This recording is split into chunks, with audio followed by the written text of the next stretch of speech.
Assalamualaikum warahmatullahi wabarakatuh. Selamat siang Bapak Ibu Guru semua yang kami hormati, Bapak Kepala SMP Negeri 25, yang kami hormati Bapak Ibu Guru serta karyawan SMP Negeri 25. Marilah kita panjatkan puji syukur kehadirat Allah Subhanahu wa taala atas limpahan rahmat yang telah diberikan sehingga pada siang hari ini kita diberikan kesehatan, kesempatan dapat berkumpul bersama dalam kegiatan diseminasi budaya positif. Salawat dan salam tak lupa kita aturkan kepada junjungan kita Nabi Muhammad SAW yang selalu kita nantikan syafaatnya dan dunia dan akhirat.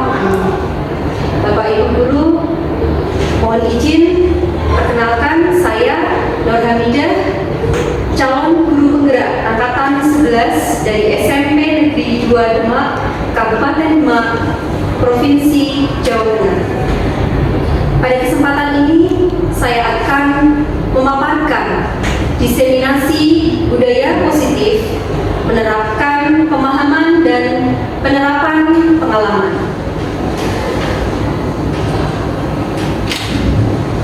Bapak Ibu, kita sebagai pendidik pasti mendambakan sekolah kita sebagai sekolah idaman. Sekolah idaman merupakan sekolah yang sesuai dengan cita-cita kita sebagai pendidik. Lantas bagaimana cita-cita pendidik pada sekolah? Sekolah tentunya tempat untuk menuntut ilmu dengan keadaan yang nyaman, menyenangkan, sehingga bakat, minat, kemampuan peserta yang dimiliki peserta didik itu bisa berkembang di sekolah.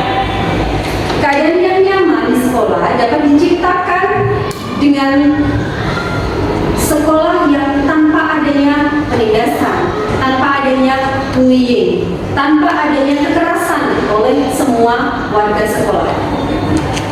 Dengan demikian, seluruh warga sekolah, mari kita bergotong royong menciptakan sekolah yang nyaman, yang menyenangkan, yang menjadi idaman semua peserta didik. Hal ini tentunya dapat terwujud dengan pembiasaan budaya positif di sekolah. Ketika saya menyampaikan budaya positif, apa yang ada pada benak Bapak Ibu? Apa yang ada dalam benak Bapak Ibu ketika mendengar kata budaya positif? Berhubungan dengan apa sih budaya positif itu?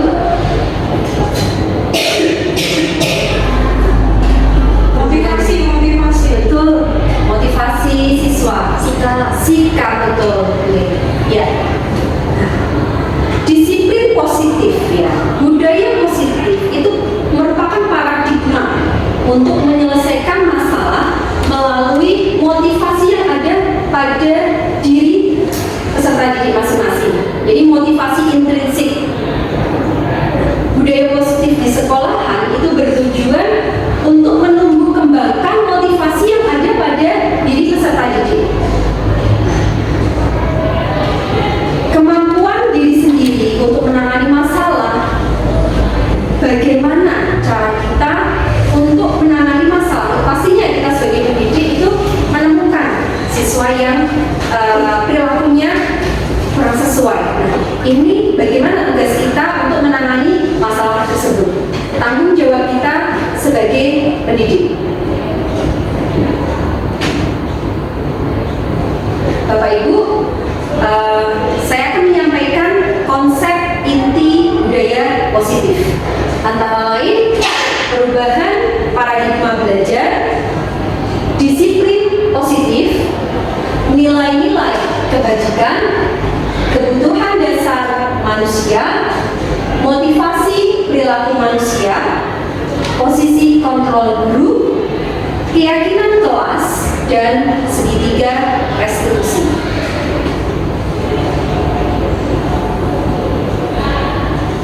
Apa sih paradigma belajar? Bagaimana perubahannya? Pembelajaran dengan paradigma baru merupakan pembelajaran yang dirancang berdasarkan prinsip prinsip pembelajaran berdiferensiasi. Saya yakin Bapak Ibu guru sudah mengetahui bagaimana pembelajaran berdiferensiasi. Sehingga peserta didik belajar sesuai dengan kebutuhannya, sesuai dengan kemampuannya, sesuai dengan kodrat alam dan kodrat zamannya. Seperti yang disampaikan oleh Bapak Pendidikan kita, Ki Hajar Dewantara, bahwa filosofi pendidikan itu pendidikan yang berpihak pada murid. Bagaimana kita menuntun?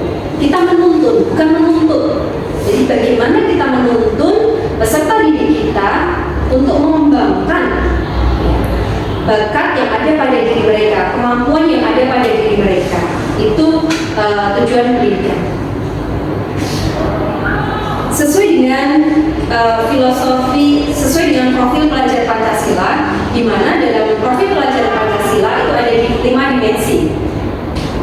Ada dimensi beriman dan bertakwa kepada Tuhan Yang Maha Esa, gotong royong, mandiri, kreatif, bernalar kritis, dan berkebinekaan global.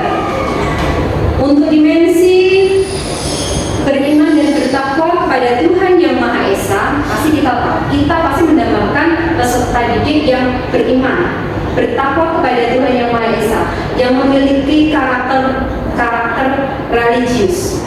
Pasti kita mendapatkan peserta didik yang mempunyai karakter tersebut. Di sekolah kita sudah membiasakan dengan pembacaan Asmaul-Husna, kemudian dilanjutkan dengan membaca Tadarus dan Alkitab. Kita juga membiasakan peserta didik untuk sholat duha, sholat duhur berjamaah, Jumat amal. Itu tujuan kita untuk mendidik karakter religius peserta didik kita. Kemudian dimensi berkebinekaan global.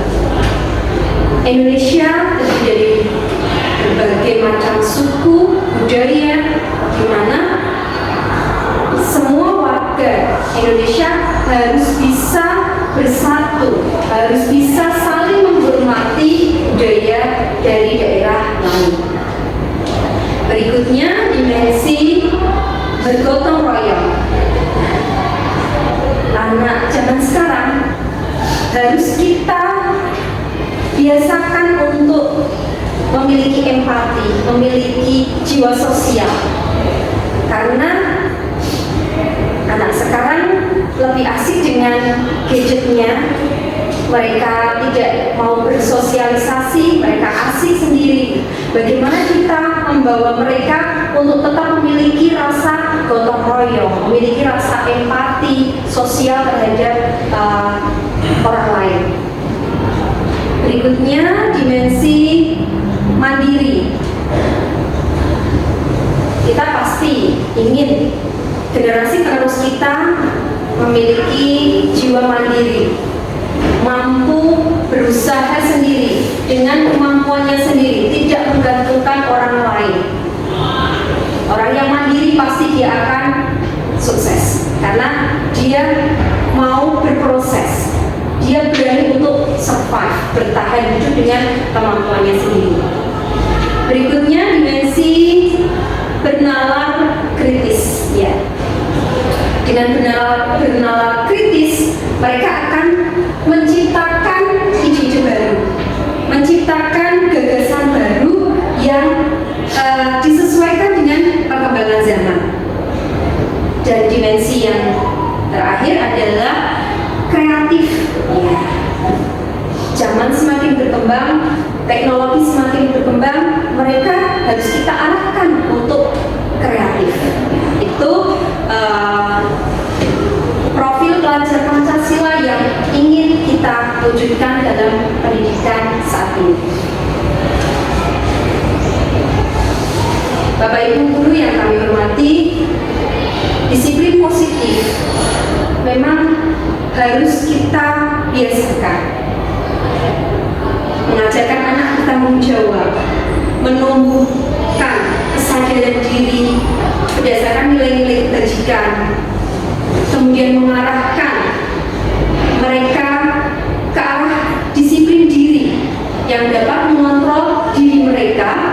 dalam melakukan segala tindakan.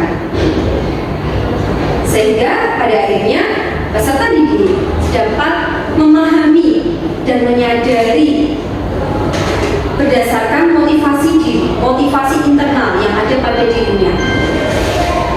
Dia melakukan sesuatu itu karena kesadaran diri, karena dia mengetahui bahwa ini baik untuk saya, bukan karena paksaan, bukan karena ujian atau karena hukuman. Itu yang ingin kita tanamkan. Bapak Ibu, untuk nilai-nilai kebajikan, setiap manusia itu mempunyai nilai-nilai kebajikan. Tetapi di sini bagaimana kita memunculkan nilai kebajikan yang ada pada diri peserta didik, sehingga bisa menggerakkan motivasi yang ada pada diri mereka untuk dapat mencapai tujuan yang mulia yang diinginkan sesuai dengan profil pelajar Pancasila. Jadi dari profil pelajar Pancasila tadi itu merupakan nilai-nilai kebajikan yang ingin kita terapkan, yang ingin kita wujudkan kepada peserta didik kita.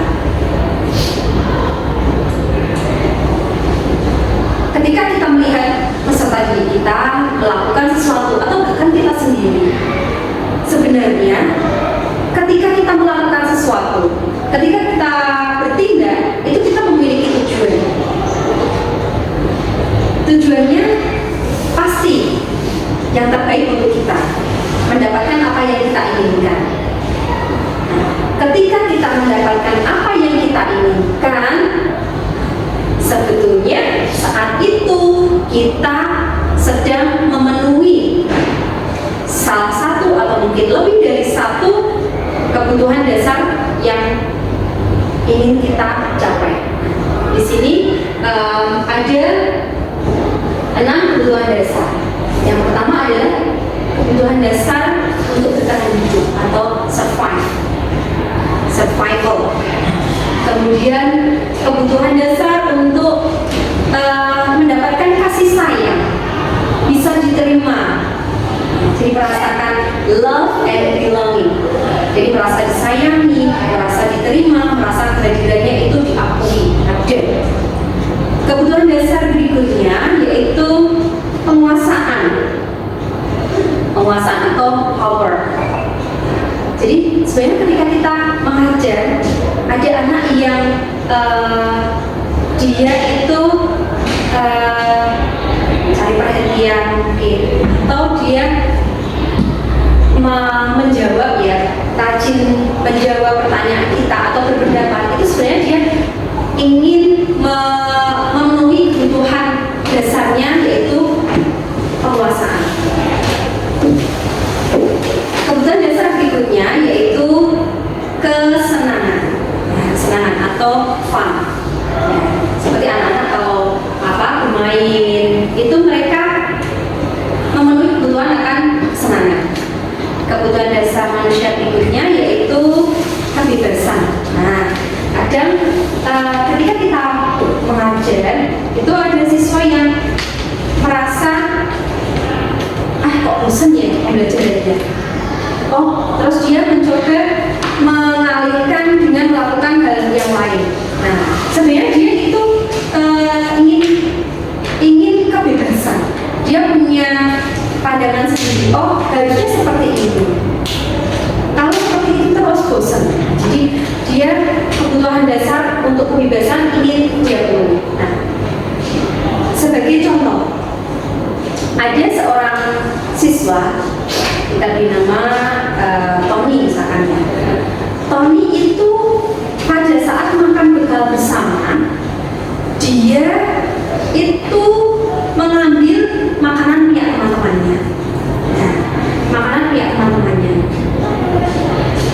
Ketika kita melihat kejadian seperti itu, apa yang akan kita lakukan? Ketika kita melihat Tony mengambil bekal temannya, apa yang akan kita lakukan? Menanyakan,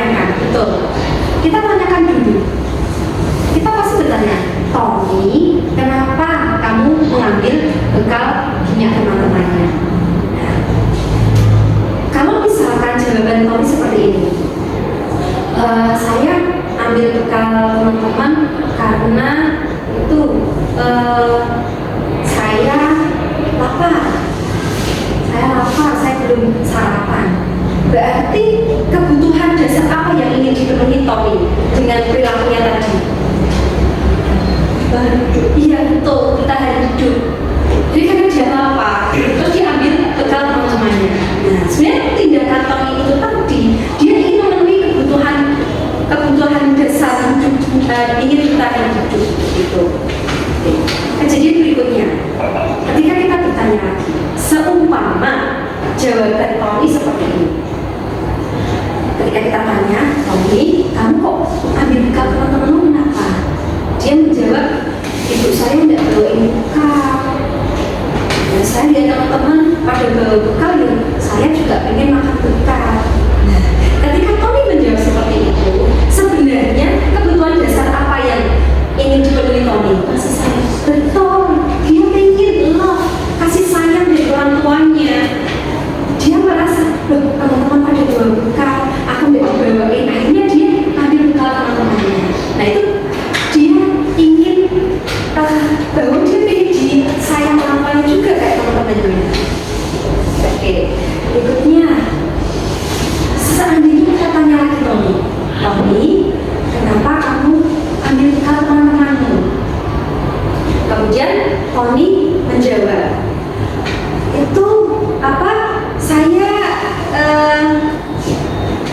kalau teman-teman saya ambil bekalnya toh, terus teman-teman pada apa teriak-teriak atau gimana, terus saya itu jadi gimana kata teman-teman itu bekalnya saya ambil. Sebenarnya apa kebutuhan dasar yang ingin dia penuhi apa? Kesenangan. Jadi dia usil biar dia merasa puas ngusilin temannya. Dia itu kebutuhan dasar akan kesenangan yang disampaikan. Nah itu beberapa contoh ya, seumpama kita menghadapi peserta didik yang seperti itu. Jadi jangan kita memberikan justifikasi. Oh kamu seperti ini, kamu seperti ini, kamu seperti ini. Jangan. Kita dekati dulu, kita tanyakan apa alasannya dia melakukan itu. Nah, seperti tadi, kok dia jawabnya dia tidak dibawain bekal sama ibunya, iya kan? Nah, berarti kan dia pengen itu kasih sayang, pengen diperhatikan sama ibunya kayak teman-temannya. Iya. Jadi kita sekarang ini harus mendekat, harus mendekat dengan siswa. Jadi kita tahu ibaratnya kita itu bicara dari hati ke hati.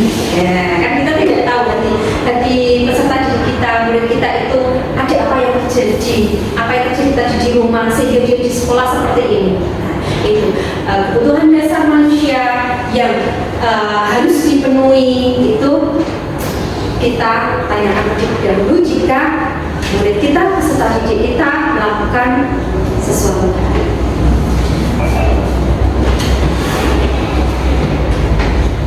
Berikutnya, orang melakukan sesuatu itu pasti punya motivasi, punya tujuan. Sekarang jam ke-8. Keinginan yang ingin dicapai. Ada beberapa motivasi perilaku manusia. Ada 3 nih motivasi perilaku manusia. Yang pertama, untuk menghindari ketidaknyamanan atau hukuman. Pernah nggak kita melihat peserta didik kita dia itu memakai pakaian yang lengkap, kemudian dia tertib, dia mematuhi peraturan sekolah. Terus ketika kita tanya, kamu bagus, rajin, seragamnya lengkap, kenapa kamu melakukan itu? Terus dia pernah menjawab dengan, aku takut kalau dihukum. Pernah nggak Bapak Ibu mendengar seperti itu? Iya. Takut dikejar Pak Lufi. Kalau saya nggak pakai dasi, kalau saya nggak pakai pin, itu saya takut. Itu mereka berarti motivasinya itu untuk menghindari hukuman. Mereka nggak nanti dihukum.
sesuatu itu karena keinginan mereka, karena mereka menghargai diri sendiri. Oh, aku kalau berangkat sekolah pakai seragam yang rapi, ya kan, atributnya lengkap. Oh, dia menghargai dirinya sendiri. Oh, berarti dia dia rapi, tidak tengkong ya istilahnya. Ya, kan ada juga yang tidak mau berpakaian rapi atau pakaiannya mungkin tidak disetrika atau pakaiannya kotor masih dipakai. Nah, itu kita tanamkan bahwa kamu melakukan sesuatu itu untuk menghargai diri sendiri. Ya. Menghargai diri sendiri dan pasti bonusnya kalau kita dalam niat saya ingin menghargai diri sendiri, bonusnya pasti kita ya dihargai oleh oleh orang lain, pasti orang lain melihat oh orang itu baik. Nah, tetapi apakah dari peserta didik yang Bapak Ibu guru lakukan di sekolahan, apakah masih ada yang punya motivasi karena takut dihukum, karena ingin dapat penghargaan? Ada ya. Berarti dari 100% siswa kita, kira-kira mayoritasnya di yang mana nih?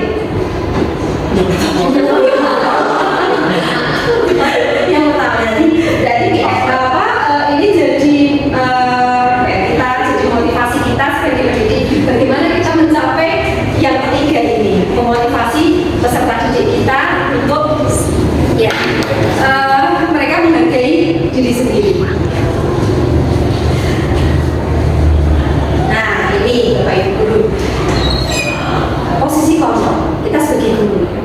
Ya, kita sebagai guru, kita menuntun peserta didik kita harus bisa menempatkan diri kita. Posisi kita itu di mana? Ya, nanti saya akan tanya ke Bapak Ibu guru satu-satu. Posisinya ada di mana? Ya, ada 5 posisi kontrol. Yang pertama yaitu sebagai penghukum. Maksudnya bagaimana sih posisi kontrol sebagai penghukum? Biasanya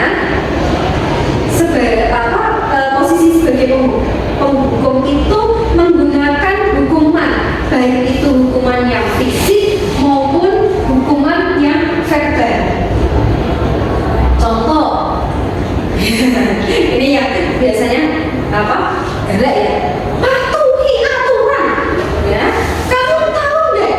Siswa SMP 2 harus mematuhi aturan. Kalau tidak mematuhi aturan, awas. Nah, itu ucapan seperti itu adalah ucapan seorang pendidik yang dia posisi kontrolnya itu sebagai penghukum. Wah, kamu itu selalu yang terakhir, ngerja paling carry. Wah, seperti itu.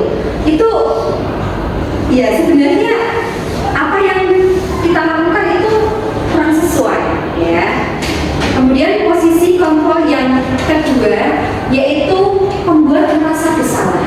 Nah, membuat merasa bersalah biasanya Bapak Ibu guru yang posisinya sebagai pembuat merasa bersalah itu memperlakukan peserta didik yang tadi perilakunya kurang sesuai, itu biasanya dengan kata-kata yang mendalam, dengan keheningan, dengan suara yang mendalam, tetapi ke hati peserta didik itu peserta didik merasa bersalah, merasa tidak nyaman, atau merasa bahkan rendah diri.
udah kamu melakukan seperti ini, udah gak apa-apa. Tapi lain kali gak boleh dilakukan ya. Oh, ini berantakan kan? Ya coba dibereskan, saya bantu. Itu posisi kontrolnya berarti Bapak Ibu guru sebagai teman. Jadi mendekat dan persuasi, mendidik apa budaya positif, mendidik karakter peserta didik kita. Yang keempat yaitu posisi kontrol sebagai pemantau. Sebagai pemantau itu mengandalkan penghitungan catatan ya sebagai bukti. Jadi sebagai pemantau itu sebelum melakukan penyelesaian itu mencari data-data dulu, mencari bukti-bukti dulu. Nah, contoh apa yang telah kamu lakukan, sanksi atau konsekuensinya apa kalau kamu melakukan ini.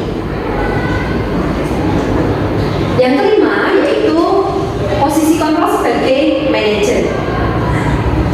Sebagai manajer, guru berbuat sesuatu itu bersama dengan murid. Kalau tadi memantau tidak, hanya menanyakan kamu melakukan seperti ini itu konsekuensinya apa, sanksinya apa. Tetapi dalam posisi sebagai kontrol, sebagai manajer itu guru berbuat menyelesaikan mencari solusi itu bersama dengan murid. Nah, mempersilahkan murid untuk bertanggung jawab, mendukung murid agar menemukan solusi. Jadi ditanyakan, misalkan tadi Tony tadi yang berbekal temannya. Nah, itu kalau posisinya sebagai manajer itu akan ditanyakan, sekarang kalau kamu mengambil bekal teman-temanmu marah, ya, tidak suka, terus apa yang akan kamu lakukan? Jadi menanyakan bersama dengan murid, mencari solusi penyelesaiannya, konsekuensi apa yang akan dia lakukan terhadap perilakunya. Bukan kita yang memberikan, oh kamu harus gini, kamu harus seperti ini, bukan. Tapi sebagai manajer berarti kita mencari solusi bersama dengan murid. Misalkan Bapak Ibu guru sudah membuat keyakinan kelas. Oh, apa keyakinan kelas yang sudah kita sepakati yang berhubungan dengan teman? Oh iya Bu, kita harus saling menyayangi dengan teman, saling menghormati, ya. Oh iya, itu kamu sudah mengetahui bahwa dengan teman kita harus saling menyayangi, saling menghormati. Nah, dengan perilaku kamu tadi, kami minta teman-temannya, terus apa yang akan kamu lakukan? Nah, seperti itu posisi sebagai manajer.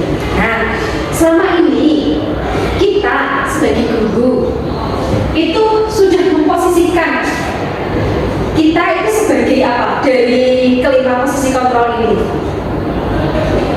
sebagai apa? Sebagai penghukum ya. Iya, kadang saya juga tahu ya. Kalau sebagai penghukum, ya kita masih sebagai penghukum. Kadang juga misalnya yang ini biasanya di ibu-ibu ya, yang membuat merasa besar. Karena ibu-ibu itu kayak perasaan ya. Kalau menangani anak itu pakai hati. Jadi dengan bahasanya yang lembut, tapi menusuk gitu. Jadi biasanya ibu guys, kayak saya gitu ya. Biasanya saya kan membuat anak merasa bersalah ini. Dan kalau teman biasanya ibu yang masih muda-muda ya, Bapak Ibu yang masih muda, masih dengan serta didik itu juga ya itu memposisikan dirinya sebagai teman, ya itu juga bagus. Dari kelima ini yang paling bagus adalah posisi sebagai manajer. Jadi kita tanyakan dulu alasannya dia melakukan itu ada apa. Baru kita kaitkan dengan keyakinan sekolah, keyakinan kelas yang sudah disepakati bersama. Nah, kalau dia sudah ingat dengan keyakinan sekolah, keyakinan kelas yang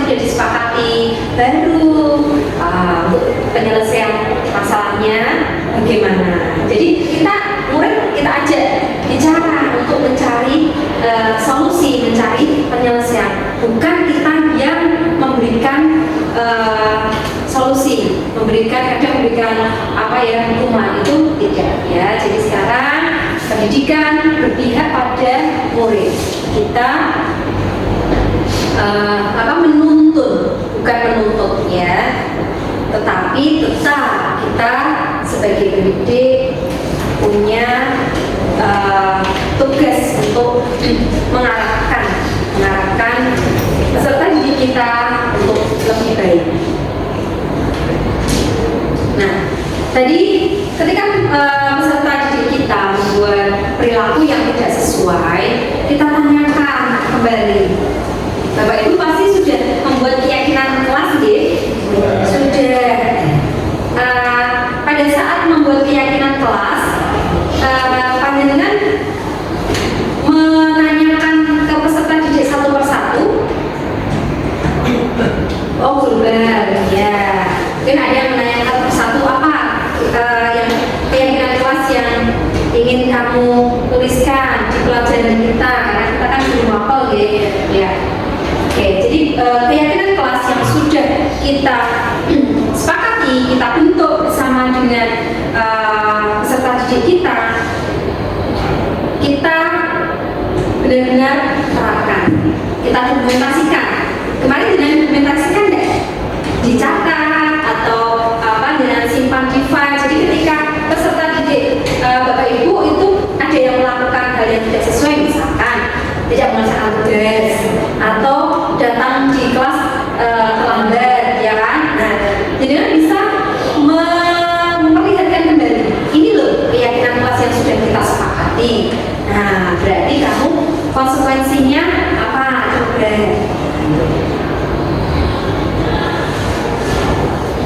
Nah, ini segitiga restitusi. Nah, segitiga restitusi untuk menyelesaikan permasalahan atau perilaku peserta didik kita yang kurang sesuai. Nah, yang pertama, ketika kita menghadapi peserta didik kita yang perilakunya tidak sesuai atau kurang sesuai menurut kita, yang pertama kita lakukan adalah menstabilkan identitas. Bagaimana caranya menstabilkan identitas? Bapak Ibu bisa mendekat ya ke murid kita, tanyakan,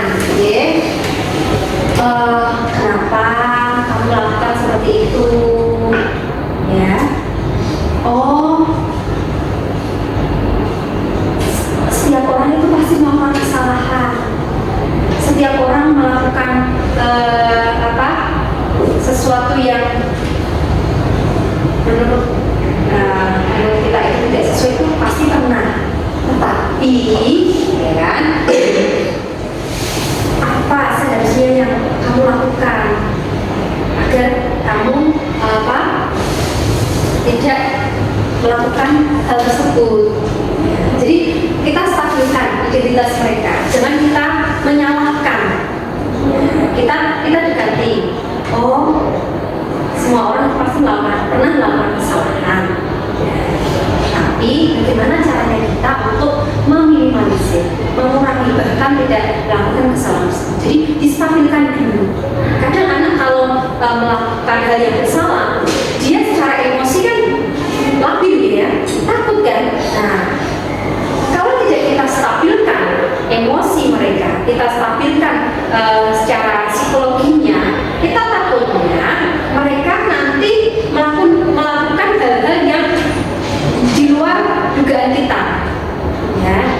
Dia nanti takut dihukum gurunya, takut nanti sampai di rumah mungkin dihukum sama orang tuanya, akhirnya dia tidak berani pulang ke rumah,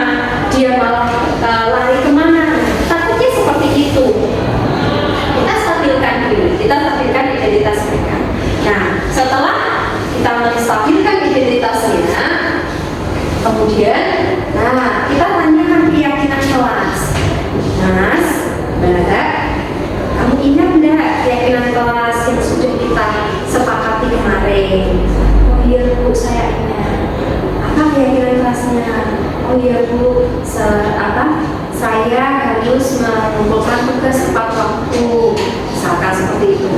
Nah, ketika mereka sudah mengingat kembali keyakinan kelas, baru kita validasi tindakan yang salah. Kita validasi. Adakah cara yang lebih efektif untuk mendapatkan apa yang kamu butuhkan? Kita validasi. Kalau kamu tadi, misalkan tadi, kalau kamu mengambil bekal teman-teman, ya, terus teman-teman tapi marah, terus apa yang akan kamu lakukan? Jadi dia akan berbicara. Oh, konsekuensinya menurut dia itu dia akan melakukan ini. Misalkan saya akan minta maaf dulu, atau saya akan besok saya akan membawa bekal, saya akan membagi-bagi ke teman-teman, ya, berbagi supaya teman-teman senang seperti ini. Jadi kita terapkan segitiga restitusi untuk menyelesaikan masalah. Tadi yang saya sampaikan, yang paling bagus posisi kita sebagai guru adalah sebagai manajer, ya, sebagai manajer menyelesaikan masalah dengan segitiga restitusi. Tujuannya apa? Untuk menghasilkan murid yang mandiri dan bertanggung jawab. Bapak Ibu, saya pernah mendampingi siswa. Ada dua kasus yang pertama pada saat pelajaran bahasa Inggris itu ada siswa kelas 7A. Pada saat itu saya ada kegiatan di aula, kemudian saya bertugas. Setelah saya kembali, saya cek tugasnya. Ternyata ada siswa atas nama Nova, ya, tidak mengumpulkan tugas. Kemudian saya mendekati Nova, saya ajak bicara, saya coba menyelesaikan itu dengan menggunakan metode segitiga restitusi. Berikut videonya.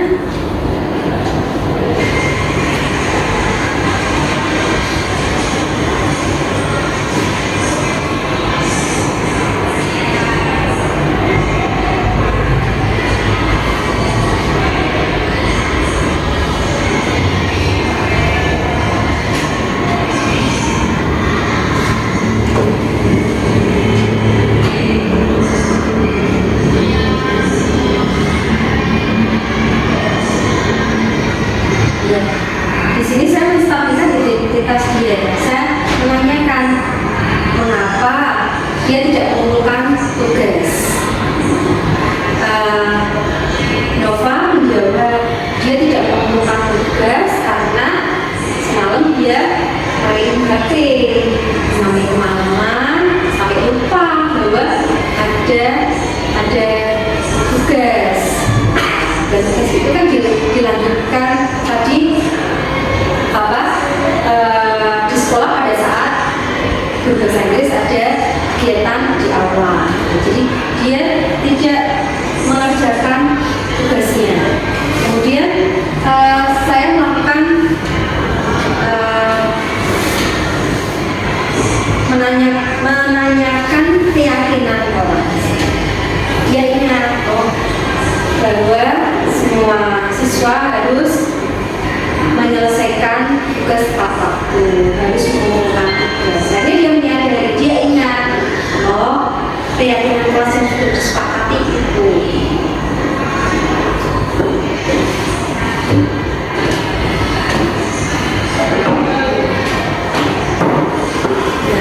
Berikutnya, setelah dia ingat kembali dengan keyakinan kelas, saya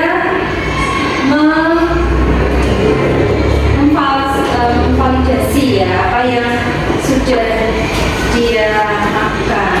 Saya tanyakan, kalau kamu tidak mengerjakan tugas, tidak mengumpulkan tugas tepat waktu, terus apa yang akan kamu lakukan? Apa yang kamu lakukan untuk memperbaiki memperbaiki tadi. Akhirnya dia menjawab, dia minta maaf. Setelah minta maaf, saya akan mengerjakan tugas tepat waktu. Dia minta lagi tugas lagi dan akan dikerjakan sebagai rasa tanggung jawabnya.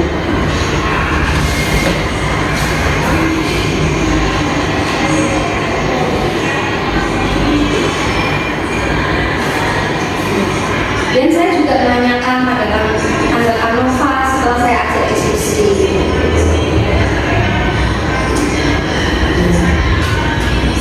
Ya, dia menyampaikan, oh saya senang diajak diskusi, saya akan lebih bertanggung jawab dalam mengerjakan tugas, dalam menyelesaikan tugas.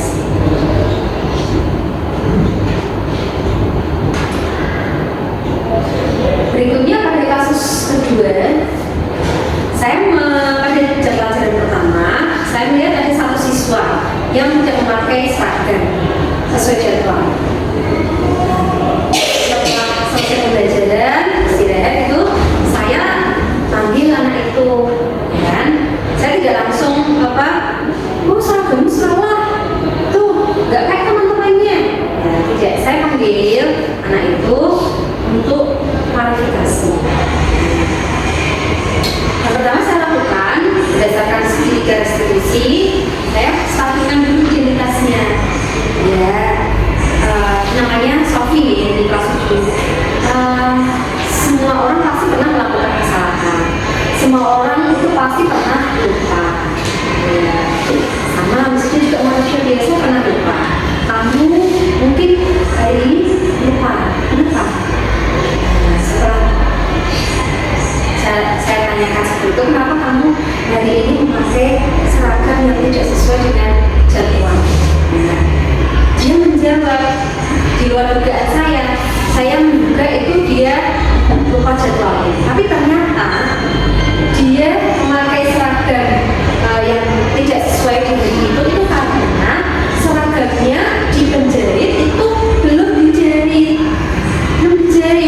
Bukan karena dia sengaja, dia lupa jadwalnya. Ternyata di penjahit, kok bisa di penjahit belum jadi, kenapa kok belum jadi?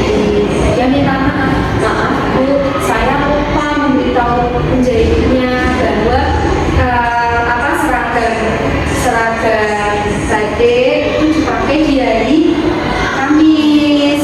Nah, penjahitnya mengira seragam batik dipakai di hari Sabtu, jadi belum selesai dijahit. Ternyata itu alasannya dia memakai di hari Kamis masih memakai seragam OSIS. Jadi kita tidak tahu apa yang sebenarnya murid alami. Jadi jangan langsung kamu salah, iya sudah jawab orang. Seperti itu. Kamu ya tidak boleh melakukan ini. Kita sebagai manajer tadi ya, sebagai manajer kita tanyakan alasannya apa. Nah, setelah kita tahu alasannya, kita kaitkan dengan keyakinan kelas. Coba ingat kembali keyakinan kelas kita yang berhubungan dengan aturan pemakaian seragam bagaimana. Akhirnya dia menjawab harus memakai seragam sesuai jadwal. Ya, sesuai jadwal. Oh, hari Senin sampai Rabu pakai seragam OSIS, hari Kamis pakai batik, hari Jumat pramuka. Tapi kalau pas jadwalnya senam, ya dia akhirnya menjawab kalau pas jadwal kelas 7 senam harus memakai olahraga. Dia dari Sabtu memakai kotak-kotak. Berarti dia tahu jadwalnya. Cuman tadi kejadian itu karena pakaiannya dijahit belum jadi, bukan sengaja atau bukan lupa jadwal. Itu. Nah, terakhir saya memvalidasi apa yang kamu lakukan. Kalau kamu minta dia jadwal pemakaian seragam kamu tidak sesuai dengan jadwal sekolah, apa yang akan kamu lakukan? Dia menjawab, ya Bu, saya pulang sekolah ini nanti saya akan ke tempat penjahit. Saya akan menyampaikan bahwa seragam batik dipakai di hari Rabu, dan segera saya akan mengambil seragam itu sesegera mungkin agar minggu depan saya tidak salah dalam pemakaian seragam. Itu yang kita inginkan, itu yang kita harapkan, sehingga peserta didik kita ketika mereka melakukan perilaku yang tidak sesuai atau yang tidak sesuai dengan aturan sekolah yang kurang tepat, itu mereka akan menyadari dari diri dia, bukan karena dihukum. Oleh kamu seragamnya salah dihukum, nanti nek sepatunya salah dihukum. Jadi yang ada di mindset mereka akhirnya motivasi karena takut akan hukuman, karena menghindari ketidaknyamanan. Nah, dari pengalaman ini, dari penerapan segitiga restitusi, mari kita bersama-sama memposisikan diri kita itu sebagai manajer. Ya, kita selesaikan permasalahan peserta didik kita menggunakan segitiga restitusi. Bapak Ibu guru yang kami hormati, terima kasih atas perhatiannya. Saya di sini mohon saran, mohon masukan dari Bapak Ibu guru semua untuk perbaikan diri saya pribadi dan sekolah kita. Ya, monggo ada tanggapan, masukan, saran, saya terima dengan baik. Monggo, Pak Eko, monggo.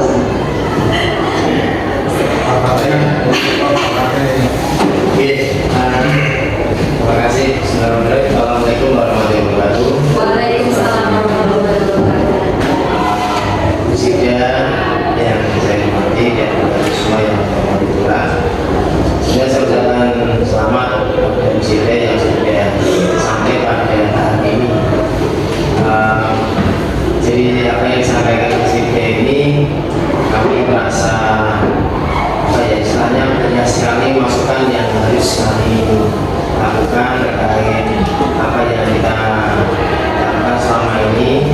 Jadi mungkin kita lakukan mungkin cara doktrin dari atau hasil apa yang kita dapatkan selama kita menjadi siswa, kemudian kita melihat figur seorang guru yang dulu pernah kita lihat atau yang pernah mengajar kita. Tapi sekarang kan memang sudah berubah, mungkin sekarang saatnya hal yang disampaikan Wisda ini mungkin perlu kita terapkan di SMP kita.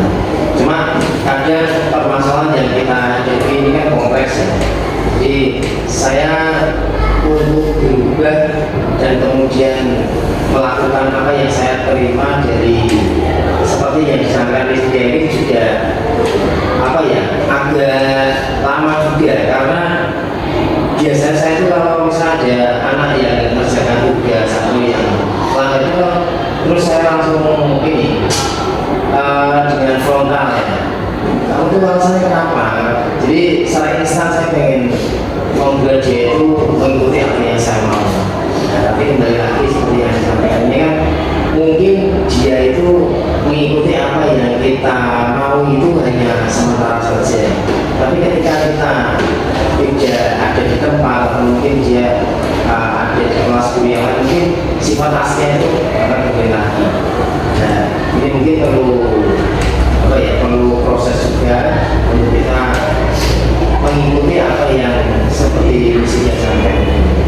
Itu saja sih dari saya, dan saya minta tetap semangat untuk SMP. Assalamualaikum warahmatullahi wabarakatuh. Terima kasih Pak Eko atas tanggapannya, atas saran dan masukannya. Memang benar nih, semua butuh proses, tidak bisa kita langsung ke tadi ya, posisinya sebagai manajer ya. Tadi juga. Nah itu memang tadi bagaimana kita memunculkan motivasi diri ya, kesadaran dirinya, bukan karena hukuman, bukan karena ujian atau penghargaan. Itu yang memang jadi PR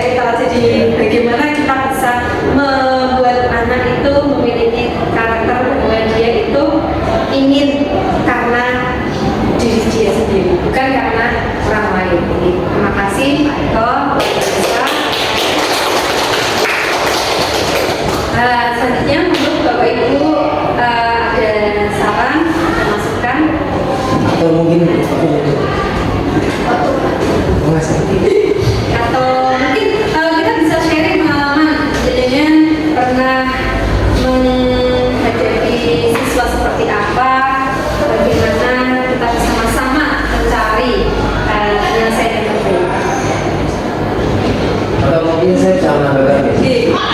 Dulu mungkin saat saya masih awal ngajar di sini, ya mungkin apa ya, perannya saya mungkin saya kedepankan. Jadi kalau ada anak yang kayak ngomong ya, maaf kalau ngomong yang kayak dasar tentang itu pernah sampai saya ini kan, tak terpikir ini ya.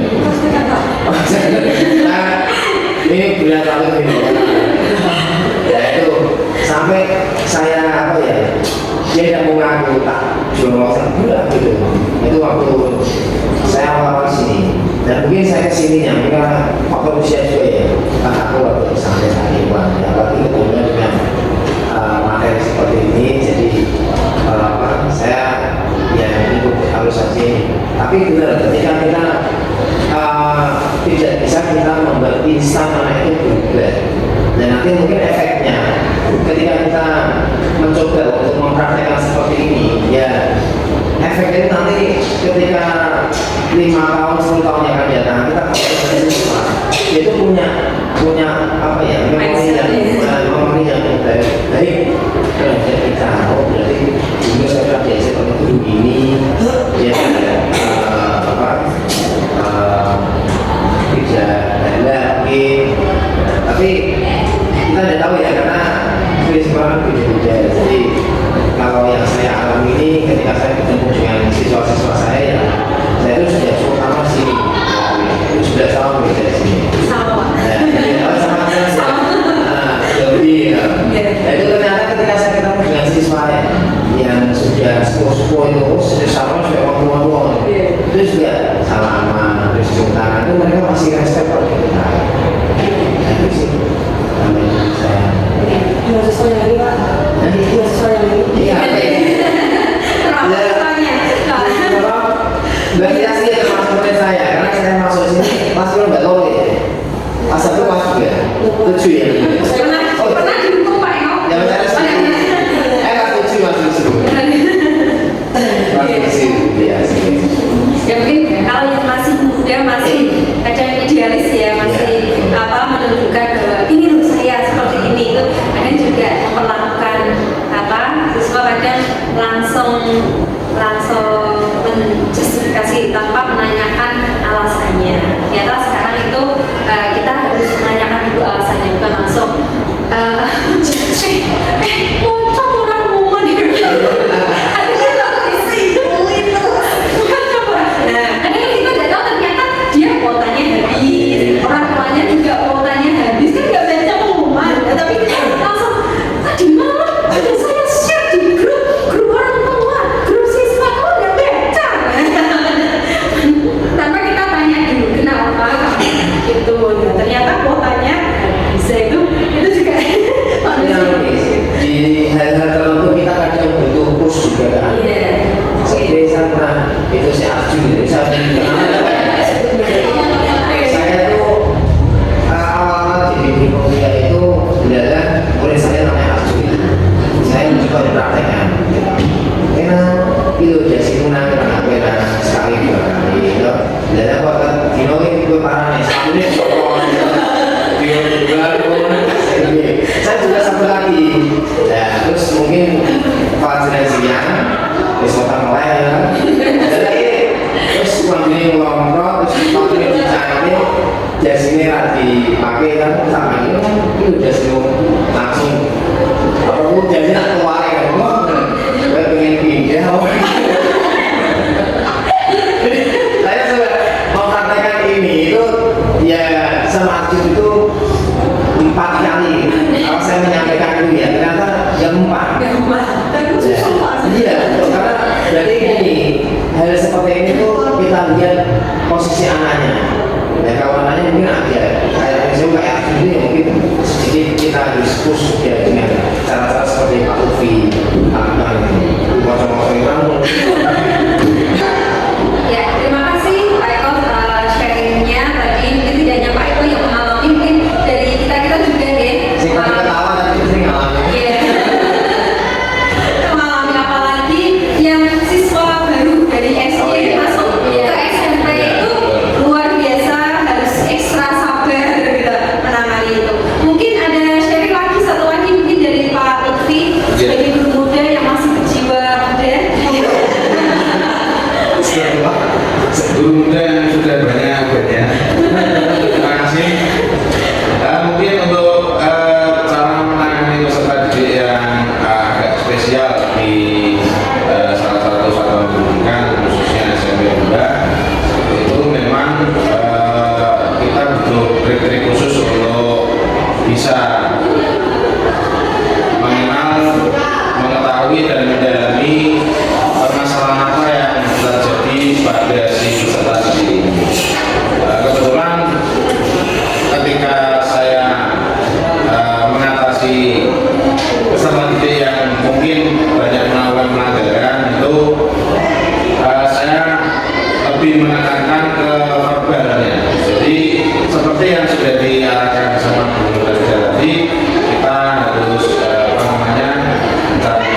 ketika dulu waktu kelas meeting permainan futsal itu ada anak yang tiba-tiba baku hantam, jadi langsung dibawa ke ruangan terpisah dan saya tangani dengan beberapa bapak ibu guru yang lain. Saya lebih berfokus pada satu anak dan saya dengan shock terapi berupa bentakan untuk anak tersebut itu bisa mengetahui kesalahannya ada di mana. Jadi ketika kita tidak perlu bermain fisik lah, misalkan ada peserta didik yang salah, kita sebagai pendidik itu sebetulnya ya tidak perlu ada kekerasan fisik atau lain sebagainya. Ya mungkin secara verbal saja kita mungkin cukup bisa untuk mengingatkan anak-anak. Tapi ya ketika satu kali dua kali tidak diindahkan apa yang kita sampaikan, ya seperti caranya Pak Eko tadi, tidak pakai lama langsung mengeluarkan kata-kata mutiara ya, itu jadi, dan juga bisa lebih ditekankan pada sentuhan-sentuhan musik yang tidak terlalu berat gitu.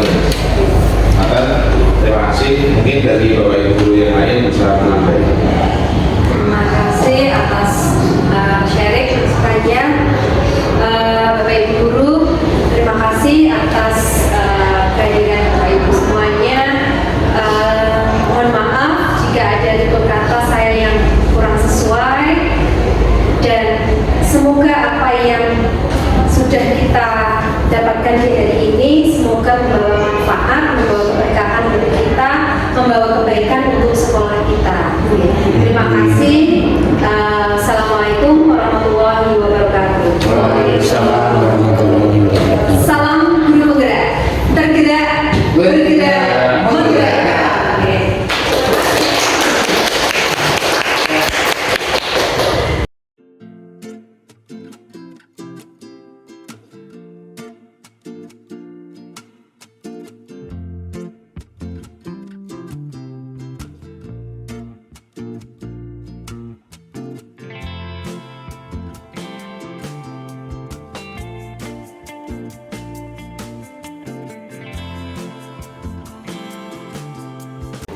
Selamat siang semuanya. Ya. Hari ini sehat semuanya. Alhamdulillah. Nah, hari ini kita akan memahami tentang keyakinan kelas. Ya.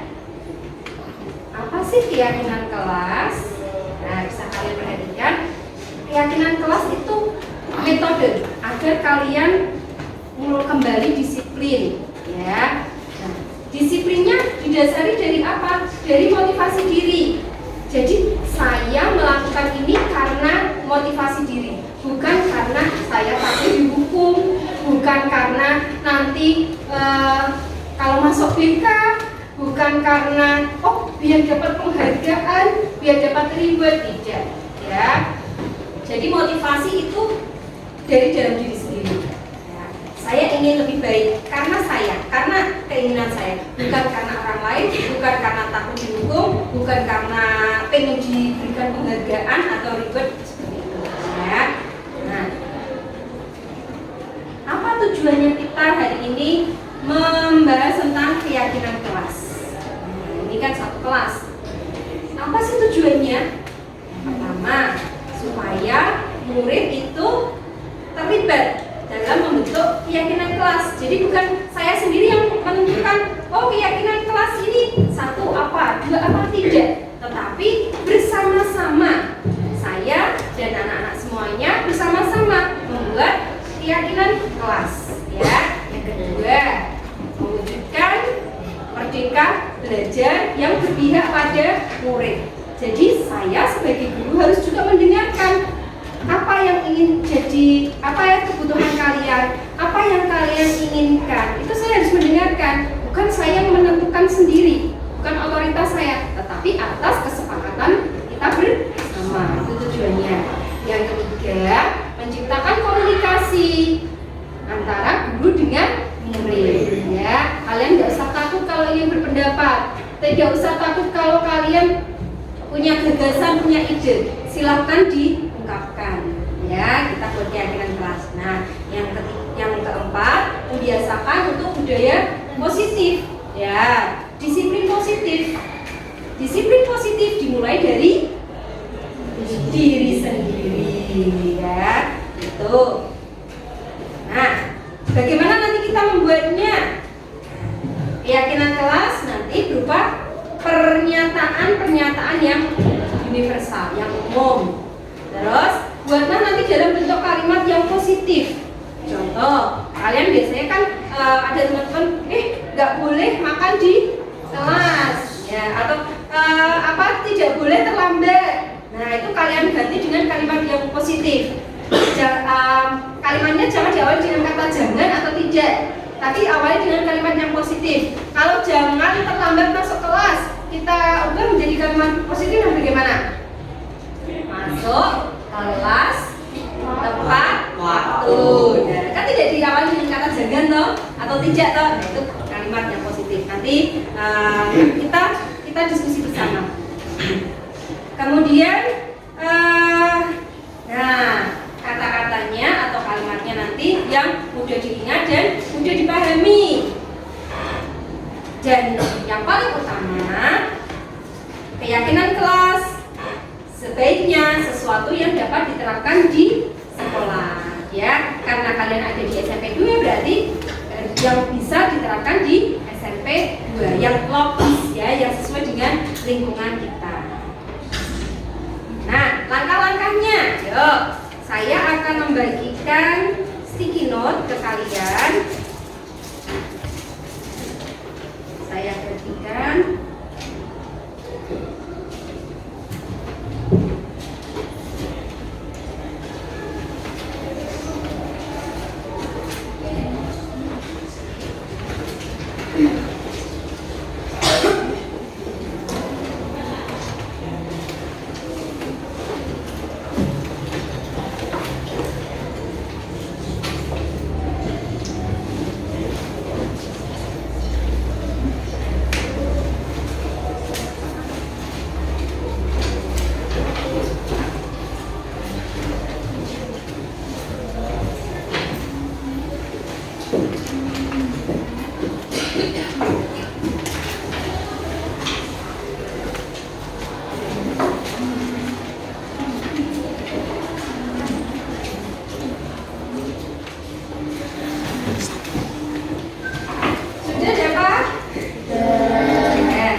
Keyakinan yang kalian inginkan di sticky note itu, kertas itu. Silakan ditulis. Nanti kalau yang sudah selesai menulis, tempelkan di sini. Itu kan ada rekatnya itu, Bang. Nah, tempelkan di sini, ya.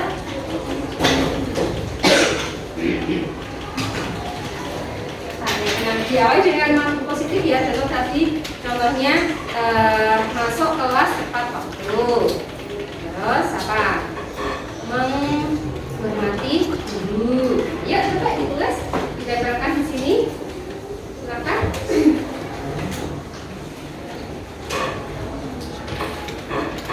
Ditulis.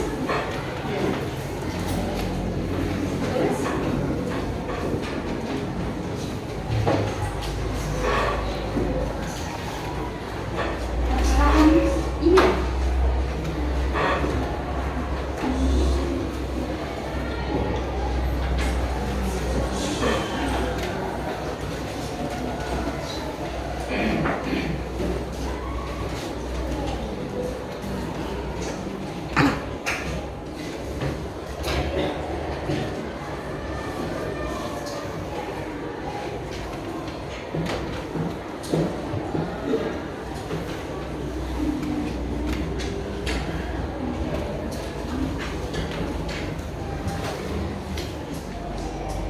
Iya. Oh iya, ada yang sudah. Silakan Mas, ditempelkan di.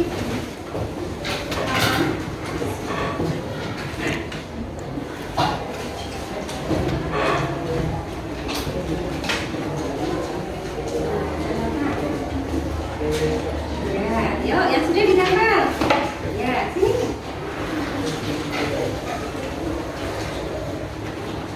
Nah, yuk.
Ya, ya, ya.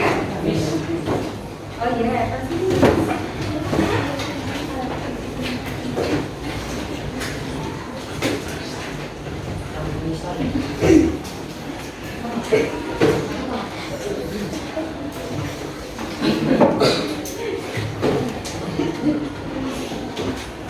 Ya, yuk.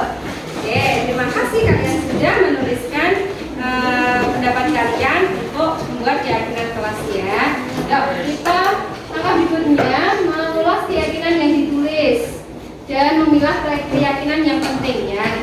Kita kelompokkan menjaga kebersihan sekolah atau kelas ya, mengerjakan tugas tepat waktu, makan dan minum di luar kelas ya. Ini tadi saya kelompokkan, ada yang sama ini ya, makan dan minum tidak di dalam kelas ya. Ini saya kelompokkan ya. Menjaga kebersihan terkait sama makan dan minum di luar kelas. Menjaga kebersihan, memperhatikan mengerjakan tugas tepat waktu, memperhatikan guru saat pembelajaran, menghargai teman, menghargai guru, mendengarkan guru saat berbicara, saat menerangkan ya, berarti ini sama, memperhatikan guru. Oke.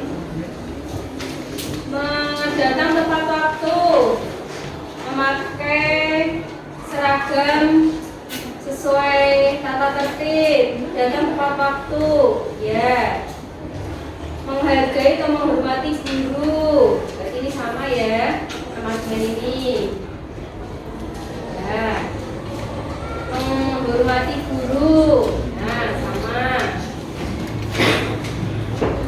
menghargai teman, berteman dengan siapa saja, ini sama dengan ini ya.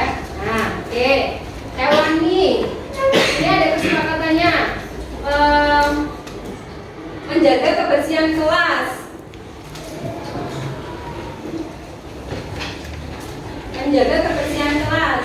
Setuju? Setuju. Mengerjakan tugas tepat waktu? Setuju. Makan dan minum di luar kelas? Setuju. Menghargai guru? Setuju. Datang tepat waktu? Setuju. Kemudian berteman atau menghargai teman? Setuju. Oke, dari keyakinan.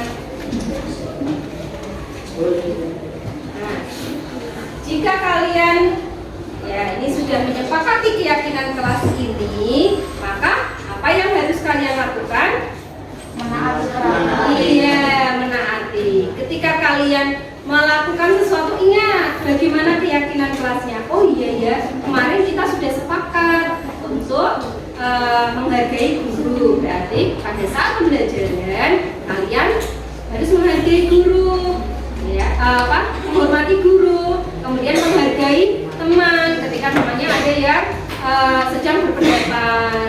Terus tadi datang tepat waktu ya, berarti kalau sudah waktunya bel masuk harus segera masuk ya, karena sudah sepakat kalian untuk datang tepat waktu ya. Oke, ini terima kasih kalian sudah menyepakati keyakinan kelas ini, kalian perhatikan dengan baik, kalian terapkan tidak hanya di sekolah. Disiplin positif ini kan positif semuanya ya kan, ini bagus-bagus nggak keyakinan kelasnya, bagus kan? Nah nanti kalian terapkan tidak hanya di sekolah tapi di lingkungan lingkungan keluarga, di masyarakat. Oh, saya harus menghargai waktu dengan dan tepat waktu, ya kan? Nah, seperti itu. Terima kasih atas perhatiannya.